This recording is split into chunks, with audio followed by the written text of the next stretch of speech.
আপনার মেয়ে কোথায়? আপনার মেয়ে যেমন চরিত্রহীন নষ্ট একটা মেয়ে, কান্নাকের বাচ্চা আমার নামে চালিয়ে দিচ্ছে। খবরদার! তুমি আমার সন্তানটারে নিজের সন্তান বলে পরিচয় দাও, আমার আর কিচ্ছু লাগবে না। যার হাজবেন্ড থাকার পরেও অন্য একটা পুরুষের স্পর্শের প্রয়োজন হয়, তার সাথে আমি সম্পর্ক রাখতে চাই না। সন্তান স্বীকার করবে না কেন? আপনি যদি 100% নিশ্চিত থাকেন মামলা করেন। মেঘলা ডিভোর্স দেওয়ার জন্য রাজি হয়ে গেছে। আঙ্কেল আন্টি আপনারা তো খেলা জমিয়ে দিয়েছেন একদম। বাচ্চা যদি তোমার না হয় তাহলে কি আমি তোমার শুধু শুধু নিয়ে আসছি এখানে? ডিএনএ টেস্ট করাইলেই বোঝা যাবে যে এই বাচ্চার আসল বাপটা কে।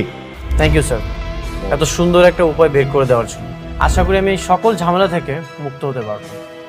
মোস্ট স্যার আসেন, আমি দিয়ে দিচ্ছি আমার কাছে কাগজটা।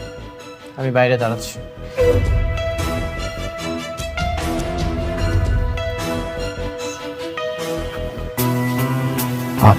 ম্যাডাম, আপনারা হইলেন বড়লোক মানুষ, নানান জায়গায় আপনাদের চলাফেরা, নানান মানুষের সঙ্গে মেলামেশা।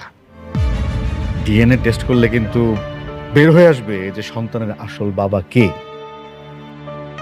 হ, আমিও এটাই চাই। খুব ভালো, কিন্তু ধরেন টেস্টের রেজাল্টে আসলো যে অনিক সাহেব সন্তানের বাবা না, তখন কি হবে? হ্যাঁ, তখন কিন্তু আপনি ফাঁসে যাবেন, আপনার মান সম্মান সব ধুলাই মিশে যাবে, আম ছালা দুইটাই যাবে। তখন প্রশ্নই আসে না, বুঝেন না আপনি? প্রশ্নই উঠেন। আমি খুব ভালো কইরাই জানি এই সন্তানের বাবা অনেক। টেস্টের রিপোর্ট আসলেই বুঝা যায়। ওকে, ঠিক আছে ঠিক আছে, আমি লিখে দিতেছি। নেন। আপনারা ধন্যবাদ, আপনি সমাধান দিচ্ছেন।